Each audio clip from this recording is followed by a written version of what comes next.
પાટણ જિલ્લા પત્રકાર એકતા પરિષદ દ્વારા જિલ્લા કલેક્ટરને આવેદન પત્ર અપાયું। રાજ્યના મંત્રી દ્વારા અવારનવાર પત્રકારોના વિરુદ્ધ તોડબાજ શબ્દ વાપરવા બદલ પત્રકારોએ રોષ વ્યક્ત કર્યો। ગુજરાત રાજ્ય પત્રકાર એકતા પરિષદના નીજા હેઠળ પાટણ જિલ્લા કલેક્ટરને આવેદન પત્ર આપવામાં આવ્યું, જેમાં ગુજરાત રાજ્યના એક મંત્રી દ્વારા વારંવાર પત્રકારો સાથે તોડબાજ જેવા શબ્દોનો ઉપયોગ કરી પત્રકારોની લાગણી દુભાવતા આક્રોશ સાથે આવેદનપત્રના સ્વરૂપે મુખ્યમંત્રીને રજૂઆત કરી હતી, જેમાં મોટી સંખ્યામાં પત્રકારો હાજર રહ્યા હતા। પાટણ જિલ્લા કલેક્ટર કચેરી ખાતે વહેલી સવારે પાટણ જિલ્લાના પત્રકારો હાજર રહી કલેક્ટરને આવેદનપત્ર આપવામાં આવ્યું, જેમાં હમણાં થોડા સમયથી ગુજરાતના એક મંત્રી દ્વારા વારંવાર પત્રકારોને તોડબાજ કહી તમામ પત્રકારોની લાગણી દુભાવી રહ્યા છે। ત્યારે પત્રકારે કોઈ નોકરિયાત નથી કે કોઈ સરકારી પગાર નથી લેતો, તેમ છતાં પણ સરકારની વાહન તથા તેમાંની યોજનાઓ છેવાડાના માનવી સુધી ઝડપથી પહોંચાડે છે અને પરિવારજનોની ચિંતા કર્યા વગર રાત દિવસ દોડતો હોય છે, તો તેની ચિંતા કરવાની જગ્યાએ તેના પર ન શોભે તેવા શબ્દોનો ઉપયોગ કરી તેની લાગણી તથા સ્વમાન ઘવાય તેવા ઉચ્ચારણ કરતા સમગ્ર ગુજરાતમાં પત્રકારોમાં ભારે રોષ ફેલાયો છે, જેથી ગુજરાત રાજ્ય પત્રકાર એકતા પરિષદ દ્વારા સમગ્ર ગુજરાતમાં એક આવેદનપત્ર આપવાનું નક્કી કરતા બુધવારે પાટણ જિલ્લા પત્રકાર એકતા પરિષદ દ્વારા મોટી સંખ્યામાં પત્રકારો ઉપસ્થિત રહીને આવેદનપત્ર આપ્યું છે અને પત્રકારોની લાગણી ગુજરાતના મુખ્યમંત્રી સુધી પહોંચે અને મુખ્યમંત્રી દ્વારા તાત્કાલિક અસરથી મંત્રીને કડક સૂચના આપી પત્રકારો પર ઉચ્ચારતા શબ્દો બંધ કરવાની, પત્રકારોને માન સન્માન આપે તેવી માંગ કરી હતી। ગુજરાત રાજ્ય પત્રકાર એકતા પરિષદ એ સમગ્ર ગુજરાતમાં બહોળું ફેલાયેલું સંગઠન છે અને 10,000 જેટલા પત્રકારોનો બહોળો વર્ગ ધરાવે છે, જે 33 જિલ્લા અને 252 તાલુકામાં લીગલ વિંગ, મહિલા વિંગ તથા 12 ઝોન ધરાવતું ગુજરાતનું એકમાત્ર સંગઠન છે।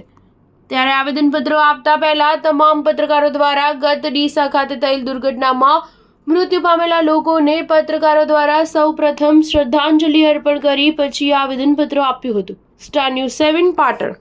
કમલેશ પટેલ આજે ગુજરાત રાજ્ય પત્રકાર એકતા પરિષદના નેજા હેઠળ તમામ જિલ્લા લેવલે એક આક્રોશ સાથે આવેદનપત્ર આપવામાં આવ્યું છે, જેનું કારણ એ છે કે હમણાંથી ગુજરાત સરકારના એક મંત્રી શ્રી દ્વારા અવારનવાર પત્રકારો માટે એક તોડબાજ જેવા શબ્દોનો ઉપયોગ કરી રહ્યા છે, જે અમને શોભતું નથી અને આ બાબતે પત્રકારોને દુઃખ પણ પહોંચ્યું છે। પત્રકારે આંદોલનકારી નથી, જેથી સરકાર સુધી તેમની લાગણી પહોંચાડવા આજે જિલ્લા કલેક્ટરને અમે ગુજરાતના તમામ જિલ્લાઓમાં આવેદનપત્ર આપીને માનનીય મુખ્યમંત્રીને ધ્યાન દોરવા પ્રયાસ કરાયો છે અને અમને ગુજરાતના મુખ્યમંત્રી ઉપર ભરોસો છે। આવા શબ્દો પ્રયોગ કરતા મંત્રીશ્રીને જરૂર ટકોર કરશે। જય હિન્દ, જય ભારત। પત્રકાર એકતા પરિષદ જિંદાબાદ।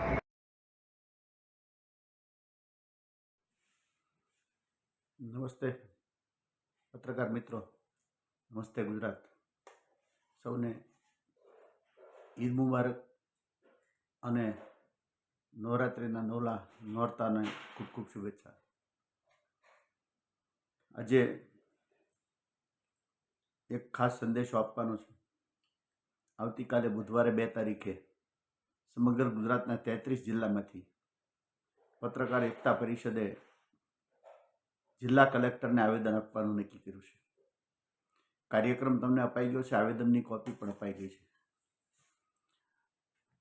સ્વરૂપ આવેદનનું ભલે હોય પણ આક્રોશપત્ર છે।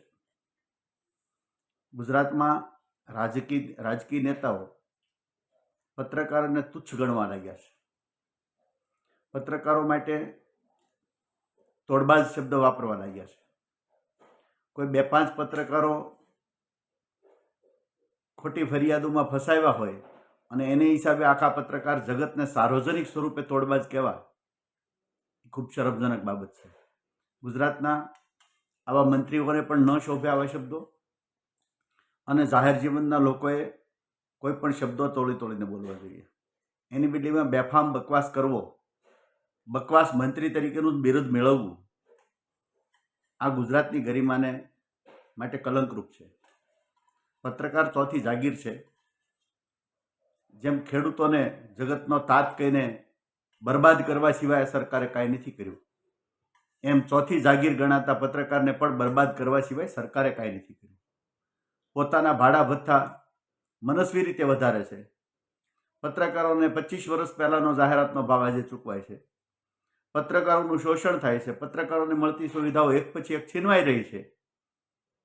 કેમ એમાં કોઈ જોતું નથી? માત્ર પત્રકારો કંઈક હક માટેની વાત કરે ત્યારે પત્રકારોને તોડબાજ ગણી હલકટ શબ્દો વાપરી અને અપમાનિત કરવાનું કામ કરો છો. તમે સત્તામાં આવા શબ્દો બોલીને શોભો છો? ગુજરાતના ગૃહમંત્રીને મહેસાણાના અધિવેશનમાં પણ મેં ચેલેન્જ કરીશ કે જો નહીં સુધરે તો ગૃહમંત્રી બદલવાનું આંદોલન અમારું 10,000 પત્રકારોનું સંગઠન કરશે. મહેરબાની કરી અને જેવી તમને હોદ્દો અને પદ પ્રજાએ આપ્યું છે એ હોદ્દા અને પદની ગરિમા જાળવતા શીખો. અન્યથા પ્રજા તમને શીખવી દે છે અને ઘરે બેઠા પછી અફસોસ થશે.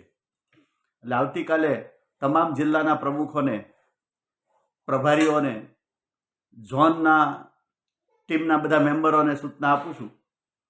જે જિલ્લામાં પ્રમુખ કદાચ ગેરહાજર હોય અથવા જગ્યા ખાલી હોય ત્યાં અન્ય હોદ્દેદારે, ઉપપ્રમુખે અથવા ઝોનવાળાએ જવાબદારી સંભાળીને પણ 33 જિલ્લામાં આવેદનપત્રો અપાય એની માટેની આ કડક સૂચનાનો અમલ 33 જિલ્લામાં થાય એટલી જ આપ સૌ પાસે આશા અને અપેક્ષા રાખું છું. જય હિન્દ, જય ભારત.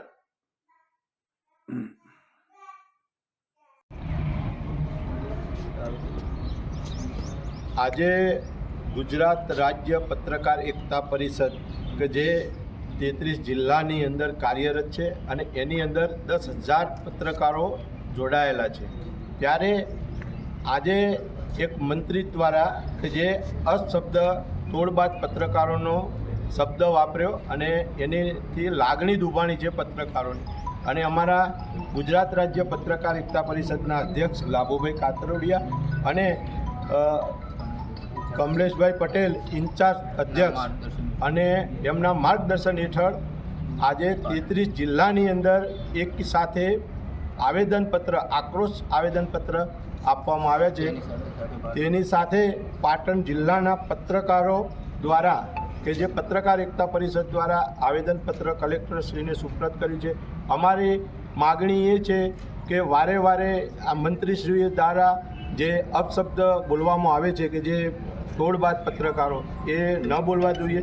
અને અત્યારેના મુખ્યમંત્રી શ્રી બહુ સરળ સ્વભાવના અને મૃદુલ છે, તો એમને વિનંતી કે આપના મંત્રીશ્રીઓને અમારા આક્રોશ પત્રથી શબ્દો દ્વારા તેમને જણાવવા વિનંતી. હું રાજુભાઈ પટેલ, પ્રભારી ઝોન 12 પ્રભારી પત્રકાર એકતા પરિષદ ગુજરાત રાજ્ય પાટણ જિલ્લો.